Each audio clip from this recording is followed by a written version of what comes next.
Vamos agora considerar a situação mais geral, quando eu tenho campos elétricos e magnéticos. Nesse caso, a equação é M vezes D2R dt2 é igual a Q vezes E mais V vetor B. Bom, esse caso, quase tudo é muito difícil de buscar soluções, no caso geral, porque eu tenho dois campos, né? E essas equações são equações acopladas, né? É uma situação difícil. Agora, elas se simplificam num caso, né? Quando eu tenho um campo elétrico uniforme, vou chamar esse campo elétrico uniforme de E0, e um campo magnético uniforme. Mais ainda, os dois campos são paralelos. Esse é o caso mais fácil. E a gente, agora, neste caso, a gente pode recorrer às soluções dos problemas anteriores, né? Ou seja, o campo elétrico se escreve igual a E0 K. Se E0 for positivo, o campo está para cima. Se E0 for negativo, como esse caso aqui, o campo está para baixo. Eu orientei o eixo Z para cima, nesse caso, né? Claro que eu posso adotar uma outra orientação, né? O campo B, eu vou escrever como sendo igual a B0 vezes K. E, novamente, a mesma coisa se aplica, né? Se eu orientei para cima, o B0 está orientado para cima. Se orientei para cima, B0 negativo corresponde a esse caso aqui.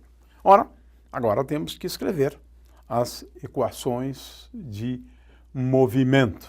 Então vamos escrever esta equação, mas agora escrever em termos das velocidades, né?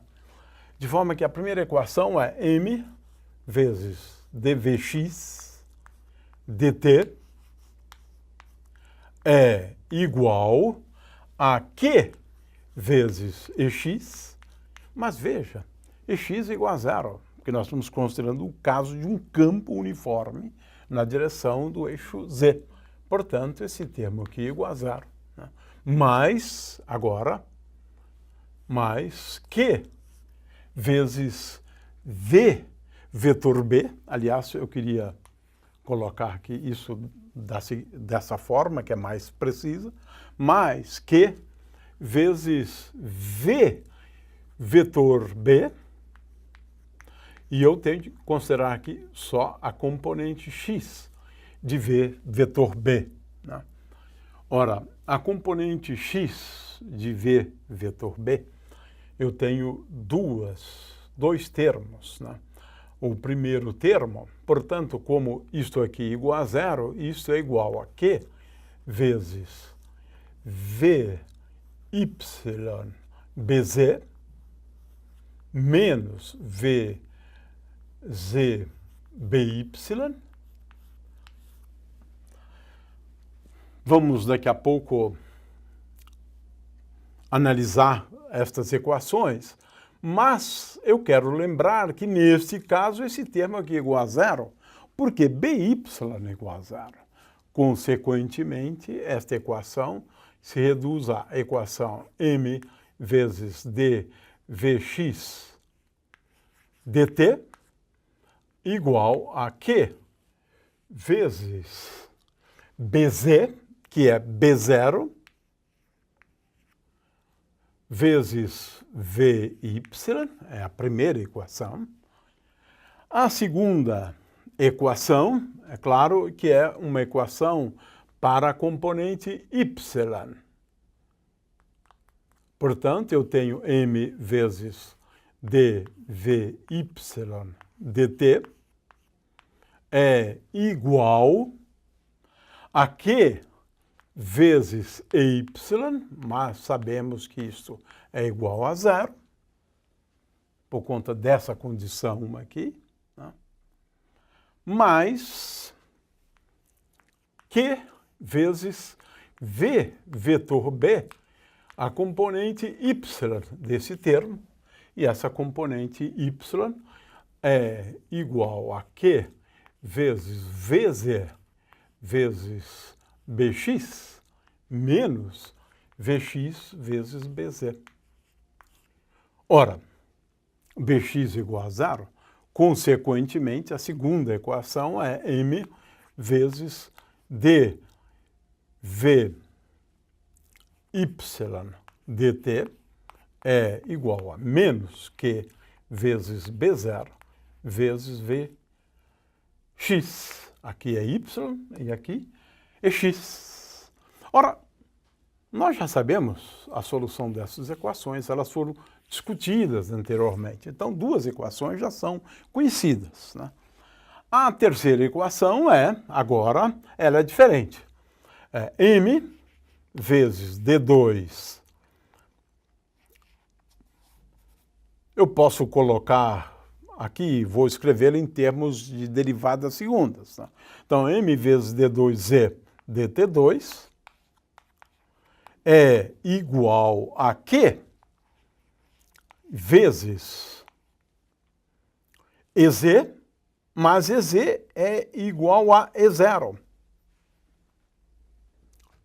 Então, Q vezes EZ, Q vezes E0, mais a componente Z de Q vezes V, vetor B, a componente Z. Mas a componente Z, como é que eu tenho um produto vetorial de V vetor B, este termo, portanto, ele é igual a Q vezes E0 mais Q vezes a componente Z de V vetor B.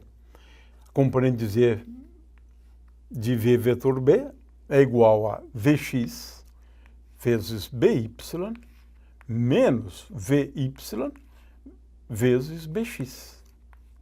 Agora, veja, tanto Bx quanto By são iguais a zero.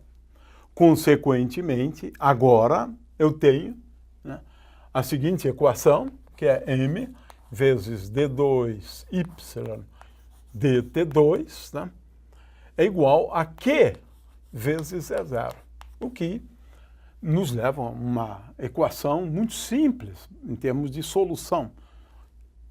Ou melhor, d2z dt2 é igual a Q vezes E0. Posso dividir aqui por m e eu tenho que d2z dt2 é igual a Q vezes E0 sobre m. Ora, o que eu tenho aqui?